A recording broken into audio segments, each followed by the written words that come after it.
the Games Workshop edge cleaning tool.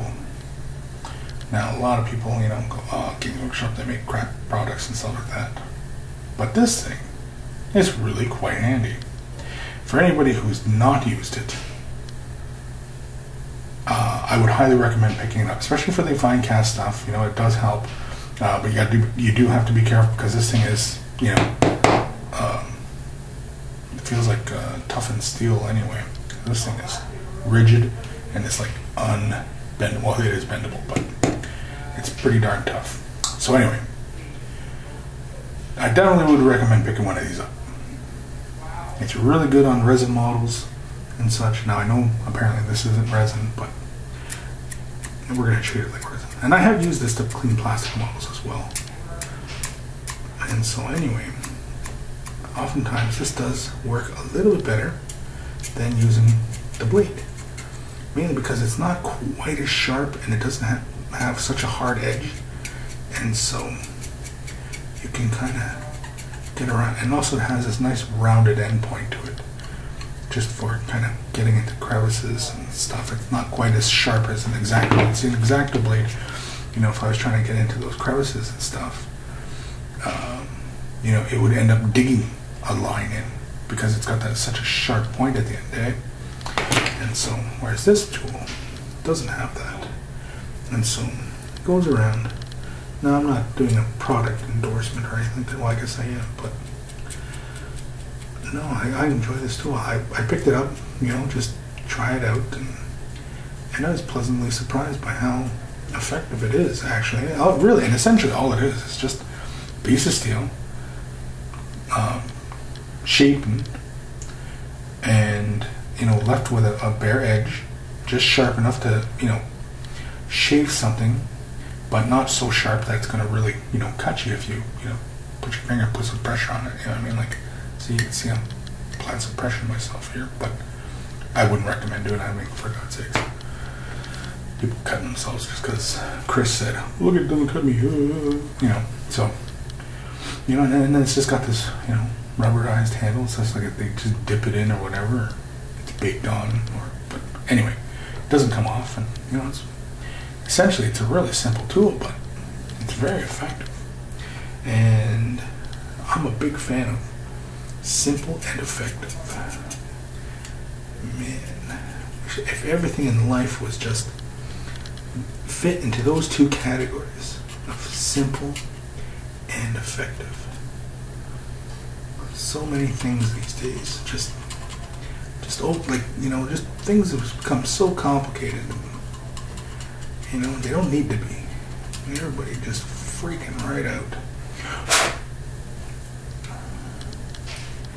Yeah, I mean, like, I could have had this model put together a few minutes ago, but I like to clean my models.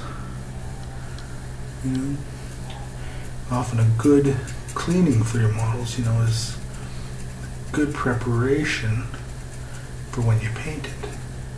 Because nothing will kill a good paint job than, you know, like a missed mold line, or, you know, something along like those lines. You know, it's just, oh really? Like, you know, you see it, got all these beautiful colors on the model and you forgot to clean that mold line. It's like, geez Louise, man. Couldn't just take the 5 minutes to scrape that mold line down? Like, really? You spent so much time just color blending 50 colors together and you couldn't pull that mold line off? Like, come on, man. Mind you, I'd never openly ridicule somebody like that. Maybe behind their back. No, I'm just kidding.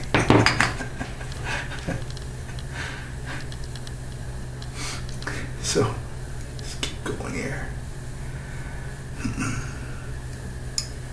And so, like always, if you guys have questions, comments, you know, anything else, I know I haven't worked on the Titan in a bit, and don't worry, I'm planning on getting back to him. It's just process of moving into a new office here and getting back in the swing of things and trying trying to get other projects finished. Oof.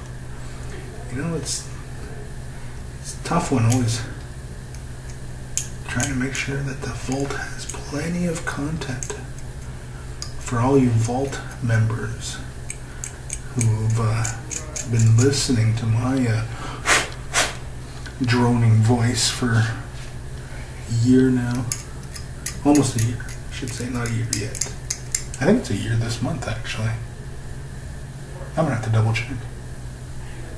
But yeah, I think it might be a year for me this year. Wow, this month. Yeah. And I've already been working for Miniwargaming, and it's been a blast so far. And I'm looking forward to many more opportunities with them, especially with this Dark Potential thing coming out. Jeez, that's going to be a lot of fun. Can't wait to get those new models. I've seen the new models today, actually, from one of the sculptors. He brought in a, what the heck was it now? A Zalanthos Assassin, I think it was what it was. Yeah, Zalanthos Assassin. And so, models are starting to come in. Models are getting ready to be made. My God. This game is going to be out soon. And of course, yours truly will be preparing a bunch of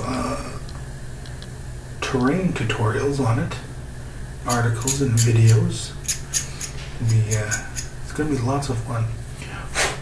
A project that I'll be working on is going to be a big terrain piece inspired from one of the concept pieces. So, but that won't be ready for another couple weeks anyway. A couple more weeks.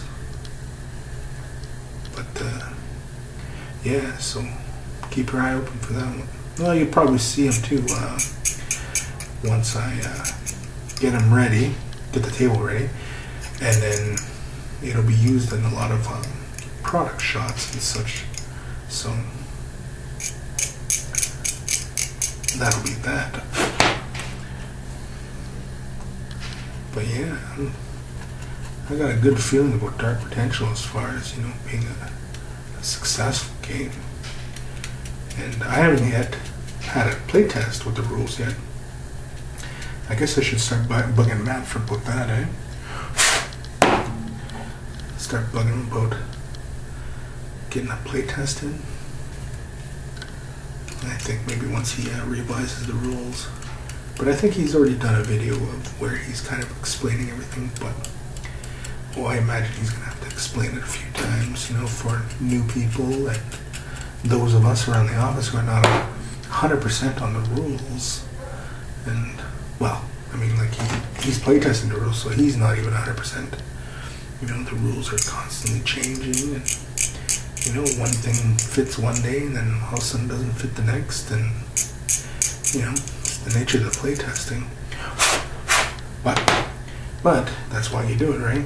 Because you don't want to release it, and then everybody goes, oh, the game rules are all messed up, and you can't do this, and this doesn't make sense, and then everybody would hate it, and you'd never go anywhere.